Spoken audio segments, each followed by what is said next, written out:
Jejak luka di antara cinta dan pengkhianatan hidup seringkali memberikan kita kejutan, tak selalu indah, namun selalu penuh makna.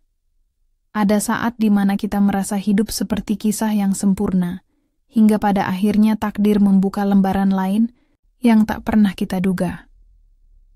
Inilah kisah seorang wanita, seorang istri, yang harus menghadapi kenyataan pahit tentang cinta, kepercayaan, dan pengkhianatan. Sebuah cerita tentang perjalanan hati yang terluka, keberanian untuk berdiri kembali, dan keadilan yang datang di waktu yang tak terduga. Selamat datang dalam kisah ini, di mana luka dan pelajaran bersatu membentuk kekuatan baru. Hari itu terasa seperti sebuah mimpi yang menjadi kenyataan. Aku ingat betul perasaan cemas dan bahagia yang bercampur aduk saat aku melangkah ke pelaminan, memulai hidup baru dengan seorang pria yang kupilih untuk menghabiskan sisa hidupku bersamanya. Perasaan gugup itu wajar, mengingat hari pernikahan adalah langkah besar yang tak pernah bisa dibalikkan. Tapi aku yakin, aku percaya ini adalah langkah yang benar. Suamiku, Dimas, adalah sosok yang selalu membuatku merasa nyaman. Aku mengenalnya sejak kuliah, dan dia selalu ada di sampingku, baik dalam tawa maupun duka. Kami belajar bersama, berbagi, cerita, bahkan saling mendorong untuk menjadi yang terbaik. Dimas bukan pria yang sempurna, tetapi bagiku, dia adalah segalanya. Ketika kami menikah, aku merasa seakan hidupku telah lengkap. Tahun pertama pernikahan kami begitu indah. Kami berdua memulai rutinitas sebagai pasangan muda yang saling mendukung dalam segala hal. Pekerjaan Dimas semakin berkembang, begitu juga dengan karierku. Kami selalu berbagi cerita setelah hari yang panjang, tentang pekerjaan, teman-teman, atau hal-hal kecil yang membuat kami tertawa. Makan malam bersama, berbicara tentang masa depan, merencanakan liburan, semuanya terasa sempurna. Namun, sesuatu mulai berubah setelah beberapa bulan berlalu. Dimas yang dulu selalu pulang tepat waktu mulai terlambat. Awalnya, aku mengira itu hanya karena tuntutan pekerjaan yang semakin banyak. Dia bekerja di perusahaan besar, dan tentu saja ada banyak deadline yang harus dipenuhi. Aku mencoba untuk memahami, meskipun kadang hatiku bertanya-tanya. Aku mencoba untuk tidak curiga, meskipun ketidaknyamanan itu mulai terasa. Sore hari, saat aku menunggu Dimas pulang, aku sering duduk di ruang tamu dengan secangkir teh hangat. Aku akan memeriksa ponsel, membaca pesan dari teman-teman, atau terkadang menonton acara favorit. Namun, yang paling aku tunggu adalah saat-saat Dimas tiba di rumah. Suaranya, tawa kecilnya yang menenangkan, dan senyumnya yang selalu membuatku merasa aman. Suatu malam, saat aku sedang merapikan meja makan, ponsel Dimas berdering. Tanpa sengaja, aku melihat nama yang muncul di layar. Lia, teman sekantornya. Aku tidak tahu mengapa, tapi entah kenapa hatiku mulai merasa gelisah. Mungkin aku terlalu banyak berpikir, atau mungkin aku terlalu sensitif. Aku mengabaikan perasaan itu dan kembali pada pekerjaan rumah. Hari demi hari, aku semakin merasa ada yang berbeda. Dimas menjadi lebih tertutup, jarang berbicara tentang pekerjaannya. Bahkan, saat kami berdua duduk bersama, aku merasa seolah ada jarak yang terbentuk di antara kami. Aku tidak ingin menjadi wanita yang berpikiran negatif, tapi aku mulai merasakan sesuatu yang ganjil. Terkadang, saat aku bertanya tentang hari-harinya, dia hanya memberikan jawaban singkat tanpa banyak detail. Suatu kali, aku menemukan sebuah pesan di ponselnya yang membuat jantungku berdegup kencang. Nama Lia muncul lagi, kali ini dengan pesan yang tidak bisa lagi aku abaikan. Aku ingin menunggu, ingin memberikan kepercayaan sepenuhnya. Namun seiring berjalannya waktu, perasaan cemas itu semakin kuat. Apa yang sebenarnya terjadi? Mengapa aku merasa ada sesuatu yang hilang? Aku ingin berkomunikasi. Namun di satu sisi, aku takut jika pertanyaanku akan merusak semuanya. Namun, yang ku tahu pasti adalah bahwa hari-hari itu akan mengubah banyak hal dalam hidup kami. Memulai kehidupan bersama, bukan hanya tentang berbagi, tawa dan kebahagiaan, tetapi juga tentang belajar saling memahami, menerima kenyataan, dan menghadapinya bersama. Tapi, apakah kami bisa melewati segala ujian ini? Aku tidak tahu, tetapi aku siap untuk melangkah lebih jauh. Kehidupan kami, meski masih terasa manis pada permukaan, mulai memasuki fase yang berbeda. Waktu berjalan, dan semakin lama, semakin banyak hal yang terasa berubah tanpa bisa aku jelaskan. Dimas tetap menjadi pria yang sama, perhatian, penyayang, tetapi ada sesuatu yang tak bisa aku abaikan. Sesuatu yang perlahan merusak kedamaian dalam hati ini. Perasaan cemas yang awalnya samar, mulai menggantung seperti awan gelap di langit biru. Aku ingat hari itu dengan jelas. Mendekati akhir pekan, di mana biasanya kami merencanakan untuk pergi makan malam atau sekadar berjalan-jalan menikmati udara. Malam. Namun, kali ini berbeda. Dimas berkata bahwa dia harus lembur di kantor untuk menyelesaikan proyek besar yang penting. Aku mencoba untuk mengerti, meskipun jauh di dalam hatiku, perasaan tidak nyaman itu mulai mengganggu. Ketika dia pergi, aku hanya bisa duduk di ruang tamu, menunggu suara deru mobilnya yang biasa aku dengar ketika dia pulang. Namun, malam itu, suara itu tak kunjung datang. Ponselku berdering. Itu adalah pesan dari teman dekatku, Tia, yang menanyakan apakah aku ingin ikut makan malam di luar. Tapi, entah kenapa aku merasa seperti ada sesuatu yang harus aku lakukan. Ada sesuatu yang membuatku merasa seperti dunia ini mengintipku. Suatu hal yang tak ingin ku tahu, tapi aku merasakannya. Tanpa pikir panjang, aku memutuskan untuk pergi ke kantor Dimas. Ini bukanlah sesuatu yang biasa aku lakukan, tapi entah mengapa aku merasa harus melakukannya malam itu. Aku ingin memastikan semuanya baik-baik saja.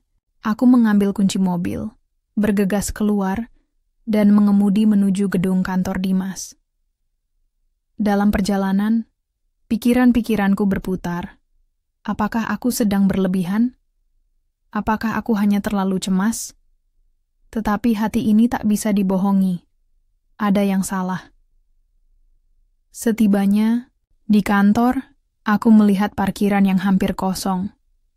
Lampu-lampu kantor yang menyala tak memberi kenyamanan, malah memberi kesan sepi dan sunyi. Aku berjalan perlahan menuju pintu belakang yang sering digunakan Dimas. Aku tahu dia biasa keluar lewat sana jika pulang larut. Dengan langkah hati-hati, aku mendekati area itu. Lalu, aku melihat sesuatu yang tak pernah aku bayangkan. Dimas, suamiku, berada di luar bersama Lia, teman sekantornya. Mereka sedang tertawa, berbicara begitu akrab, dan aku melihatnya. Dimas menepuk bahu Lia dengan cara yang sangat dekat, seolah ada keintiman di antara mereka yang tidak hanya sebatas hubungan kerja. Hatiku bergetar, rasanya seperti dunia ini runtuh seketika. Aku ingin berlari, tetapi aku membeku di tempat. Jantungku berdetak lebih cepat, pikiranku berputar, dan aku merasa sangat bingung. Apakah yang aku lihat ini nyata? Apakah aku sudah terlalu jauh dalam kecurigaanku? Tetapi pemandangan itu begitu jelas, dan aku tak bisa menutup mata. Aku diam di tempat, mengamati mereka, mencoba untuk memahami apa yang sedang terjadi. Dalam hati aku bertanya-tanya, apakah mereka hanya teman biasa? Tapi, kenyataannya tidak. Bisa aku pungkiri. Ada sesuatu yang lebih dalam antara mereka berdua. sesuatu yang lebih dari sekadar pertemanan profesional. Akhirnya, setelah beberapa saat, Dimas dan Lia pergi ke dalam mobil, menuju suatu arah yang tidak aku kenal. Saat itu aku tahu, aku harus membuat keputusan. Aku harus menghadapi Dimas dan mencari kebenaran, meskipun aku tahu ini akan sangat menyakitkan. Aku tidak bisa lagi menyembunyikan perasaan ini. Aku tidak bisa terus hidup dalam ketidakpastian. Malam itu, aku pulang dengan perasaan campur aduk, marah, bingung, dan sangat terluka. Aku tahu, saat aku menghadapinya nanti, semuanya tidak akan sama lagi. Tapi, aku juga tahu, aku tak bisa terus menjalani kehidupan ini tanpa mengetahui kebenarannya. Saat Dimas pulang larut malam, aku sudah menunggunya di ruang tamu. Wajahnya terlihat kelelahan, seperti biasa. Namun, aku bisa merasakan bahwa ada ketegangan yang tak biasa di antara kami. Aku menatapnya dengan tatapan yang penuh tanya, penuh kecurigaan yang kini telah berubah menjadi keyakinan. "Dimas," kataku pelan. "Ada yang ingin aku bicarakan." Dia hanya diam, dan aku bisa melihat dari sorot matanya. Dia tahu aku tahu sesuatu. Aku menghela napas panjang, dan dengan suara yang bergetar, aku bertanya, "Apa yang sebenarnya terjadi antara kamu dan Lia?" Tanyanya, suaranya terdengar ragu. Aku menghela napas panjang. "Jangan pura-pura tidak tahu, Dimas. Aku melihat kalian tadi malam di parkiran kantor. Aku melihat cara kamu berbicara dengannya, bagaimana kamu memandangnya. Itu bukan sekadar teman kerja." Dia terlihat terkejut, seperti tidak menyangka aku mengetahui hal itu. "Sayang, kamu salah paham. Aku dan Lia hanya rekan kerja. Kami sering kerja lembur bersama, itu saja," katanya. Suaranya terdengar tidak meyakinkan.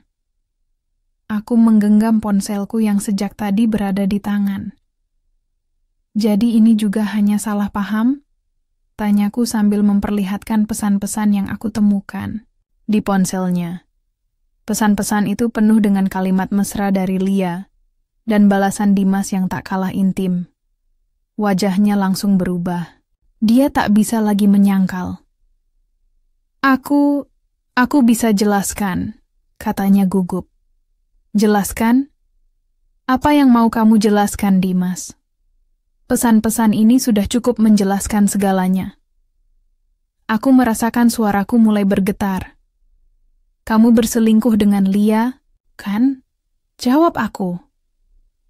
Dia menunduk, wajahnya penuh rasa bersalah. "Iya," katanya akhirnya, suaranya hampir tak terdengar. "Aku bersalah. Tapi itu bukan seperti yang kamu pikirkan. Aku tidak mencintainya. Itu hanya kesalahan."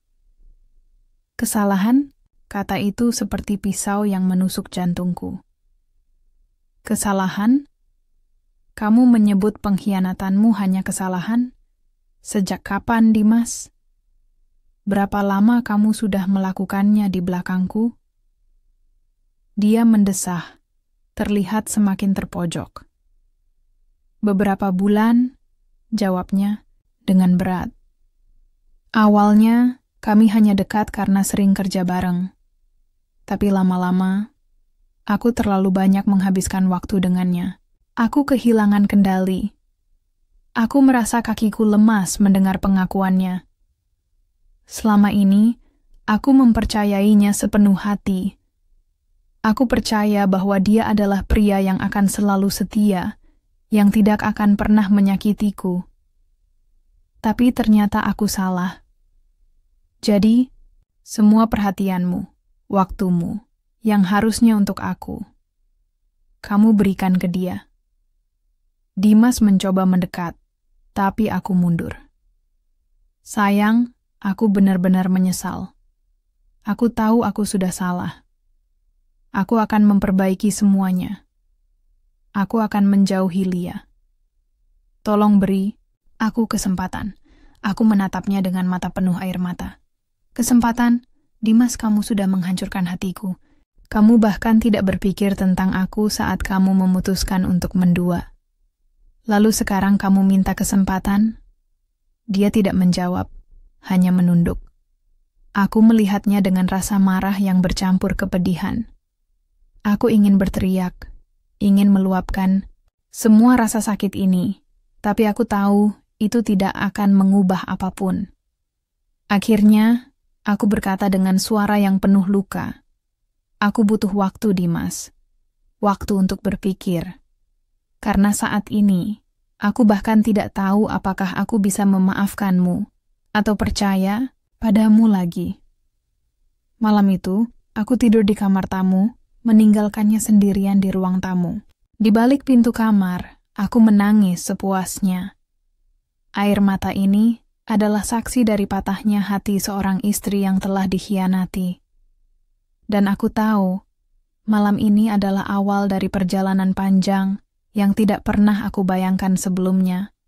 Setiap kali aku melihat wajahnya, luka di hatiku semakin dalam. Aku mencoba menghindarinya, mengunci diri di kamar, dan membatasi interaksi kami hanya sebatas kebutuhan. Aku ingin berpikir jernih, tetapi rasa sakit dan pengkhianatan itu terlalu nyata. Malam itu, aku duduk sendirian di ruang tamu. Foto pernikahan kami tergantung di dinding, menatapku seakan mengejek. Di foto itu, aku tersenyum lebar, penuh harapan tentang masa depan yang indah. Aku menatap foto itu lama, dan air mataku mulai mengalir. Dimas keluar dari kamar, wajahnya penuh kelelahan dan penyesalan. "Sayang," panggilnya pelan. "Bisakah kita bicara? Aku tidak tahan seperti ini. Aku ingin memperbaiki semuanya." Aku mengangkat wajahku, menatapnya dengan mata yang sembab. "Memperbaiki? Apa yang mau kamu perbaiki, Dimas? Hatiku sudah hancur. Kepercayaanku sudah hilang. Kamu pikir kata maaf dan janji bisa menyembuhkan semuanya?" Dia mendekat, berlutut di depanku. "Aku tahu aku salah. Aku bodoh. Aku khilaf. Tapi aku mencintaimu, sayang. Aku ingin kita tetap bersama. Aku akan melakukan apa saja untuk membuktikan itu." Aku menggeleng pelan, menahan amarah yang sudah lama kutahan. "Kalau kamu mencintaiku, kamu tidak akan pernah mengkhianatiku, Dimas. Cinta tidak seperti itu. Cinta adalah tentang menghormati, tentang menjaga, bukan melukai." Dia terdiam, tampak kehilangan kata-kata. Aku berdiri, mencoba mengumpulkan keberanian untuk mengatakan apa yang harus aku katakan. "Dimas," aku memulai, suaraku tegas meski hatiku bergetar. "Aku tidak bisa terus seperti ini. Setiap kali aku melihatmu, aku hanya mengingat pengkhianatanmu. Aku tidak bisa hidup dengan seseorang yang telah menghancurkan kepercayaanku. Aku ingin kamu pergi." Wajahnya berubah. Dia berdiri, menatapku dengan ekspresi penuh kepanikan. "Apa? Kamu mau aku pergi?" "Sayang, tolong jangan lakukan ini. Aku bisa berubah. Aku bisa membuktikan bahwa aku layak untukmu." Aku menghela napas panjang. "Aku sudah memberimu seluruh hidupku, Dimas. Aku mencintaimu sepenuh hati. Tapi kamu memilih untuk mengkhianati itu. Aku butuh ruang untuk sembuh, dan aku tidak bisa melakukannya kalau kamu masih di sini. Tolong, hormati keputusanku." Dia terlihat seperti ingin membantah, tapi aku melihat dia menahan diri. Matanya mulai basah, dan suaranya bergetar. "Aku tahu, aku salah. Aku tahu aku pantas dihukum. Tapi aku mencintaimu, sayang. Aku mencintaimu." Air mataku mengalir lagi, tapi aku menguatkan diri. "Cinta saja tidak cukup, Dimas. Kamu sudah menghancurkan fondasi hubungan kita. Aku butuh waktu untuk menyembuhkan diriku. untuk mencari tahu apakah aku masih punya kekuatan untuk memaafkanmu. Tapi untuk sekarang, kamu harus pergi. Dia menunduk, mengusap wajahnya dengan kedua tangan. Setelah beberapa saat, dia mengangguk pelan. Baik, katanya dengan suara hampir tak terdengar. Kalau ini yang kamu mau, aku akan pergi. Tapi aku tidak akan menyerah. Aku akan membuktikan bahwa aku pantas mendapatkan kesempatan lagi. Aku tidak menjawab.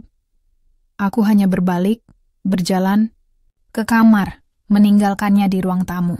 Aku mendengar suara langkahnya menuju pintu, suara kopernya yang diseret keluar, dan akhirnya suara pintu yang menutup perlahan. Malam itu, rumah terasa begitu sepi. Aku duduk di tepi tempat tidur, memeluk diriku sendiri.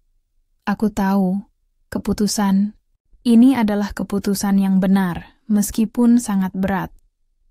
Aku harus memilih diriku, memilih untuk menyelamatkan hatiku, meskipun itu berarti melepaskan seseorang yang pernah aku anggap sebagai bagian dari hidupku.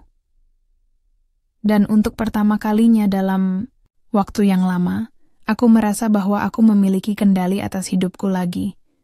Meskipun jalan menuju penyembuhan masih panjang. Beberapa bulan setelah aku memutuskan untuk mengusir Dimas dari rumah, hidupku perlahan mulai kembali ke jalurnya. Luka di hatiku memang belum sepenuhnya sembuh, tapi aku mulai belajar menerima kenyataan. Aku fokus pada diriku sendiri, mengejar hal-hal yang selama ini aku abaikan demi pernikahan kami. Meski berat, aku tahu bahwa aku sedang berjalan menuju tempat yang lebih baik. Namun, suatu malam, telepon dari nomor tak dikenal mengubah segalanya. Halo, ini dengan keluarga Dimas? Suara seorang pria dari seberang telepon terdengar tegas. Jantungku langsung berdegup kencang. Iya, saya istrinya, jawabku refleks, meskipun ada keraguan di dalam hatiku, apakah aku masih pantas disebut seperti itu. Suami Anda mengalami kecelakaan mobil. Kondisinya cukup serius. Saat ini dia ada di rumah sakit. Berita itu seperti petir yang menyambar. Tubuhku gemetar, tetapi aku berusaha untuk tetap tenang. Di rumah sakit mana? Tanyaku dengan suara bergetar. Setibanya di rumah sakit, aku bergegas ke ruang perawatan intensif. Dimas terbaring di atas ranjang dengan tubuh penuh luka. Kakinya terbalut gips, dan wajahnya terlihat pucat dengan beberapa bekas luka di pipi dan dahinya. Dokter menjelaskan bahwa kecelakaan itu mengakibatkan cedera parah pada tulang belakangnya, membuat Dimas kehilangan kemampuan berjalan. Aku duduk di samping ranjangnya, menatapnya yang terbaring tak berdaya. Saat itu, rasa marah, sedih, dan iba bercampur jadi satu. Aku bertanya-tanya, bagaimana ini bisa terjadi? Dokter melanjutkan penjelasannya. Kami mendapatkan laporan bahwa dia tidak sendirian di mobil. Seorang wanita juga ada bersamanya, tapi dia tidak mengalami cedera serius. Dia pergi tanpa meninggalkan identitas. Hatiku mencelos mendengar kata-kata itu. Wanita itu pasti Lia. Orang yang membuat rumah tangga kami hancur kini meninggalkannya begitu saja di saat dia paling membutuhkan. Beberapa hari kemudian, Dimas sadar dari kondisinya yang kritis. Dia menatapku dengan mata penuh penyesalan. Aku tidak menyangka kamu akan datang, katanya pelan, suaranya lemah. Aku datang karena aku manusia, Dimas. Bukan karena aku masih mencintaimu, jawabku jujur. Dia terdiam. Setelah beberapa saat, air matanya mulai mengalir. Lia, dia pergi. Dia tidak peduli padaku. Aku bodoh, kan? Aku menghancurkan semuanya untuk seseorang yang bahkan tidak tinggal saat aku jatuh. Aku menatapnya dengan dingin. Dimas, apa yang kamu alami adalah akibat dari pilihan-pilihanmu sendiri. Kamu menghancurkan kepercayaan orang yang benar-benar peduli padamu demi seseorang yang hanya memanfaatkanmu. Sekarang kamu merasakan apa yang aku rasakan saat kamu meninggalkanku. Dia menangis, dan untuk pertama kalinya aku melihat seorang Dimas yang benar-benar hancur. Aku pantas mendapatkan ini, katanya lirih. Tapi aku mohon, jangan tinggalkan aku. Tidak ada lagi yang peduli padaku. Aku menghela napas panjang, mencoba meredam perasaan yang berkecamuk di dalam diriku. Aku sudah meninggalkanmu, Dimas. Hidupku tidak lagi untukmu. Tapi sebagai manusia, aku akan memastikan kamu mendapatkan perawatan yang kamu butuhkan. Setelah itu, aku tidak tahu apakah aku bisa lebih dari sekadar orang asing bagimu. Malam itu, aku meninggalkan rumah sakit dengan perasaan campur aduk. Aku tidak membencinya lagi, tapi aku juga tahu bahwa aku tidak bisa kembali. Cinta yang dulu aku miliki untuknya telah sirna, digantikan oleh luka yang terlalu dalam untuk sembuh sepenuhnya. Dimas tetap menjalani hidupnya dengan tubuh yang kini terbatas. Dia tinggal di rumah kecil yang dia sewa, ditemani oleh seorang perawat yang aku bantu carikan. Lia tidak pernah muncul lagi, meninggalkan Dimas untuk menghadapi nasibnya sendiri. Di balik semua ini, aku menemukan pelajaran yang pahit namun berharga. Kehidupan akan selalu memiliki caranya sendiri untuk menunjukkan keadilan. Dan aku, meski terluka, telah berhasil menemukan kekuatan untuk melangkah maju tanpa melihat ke belakang lagi.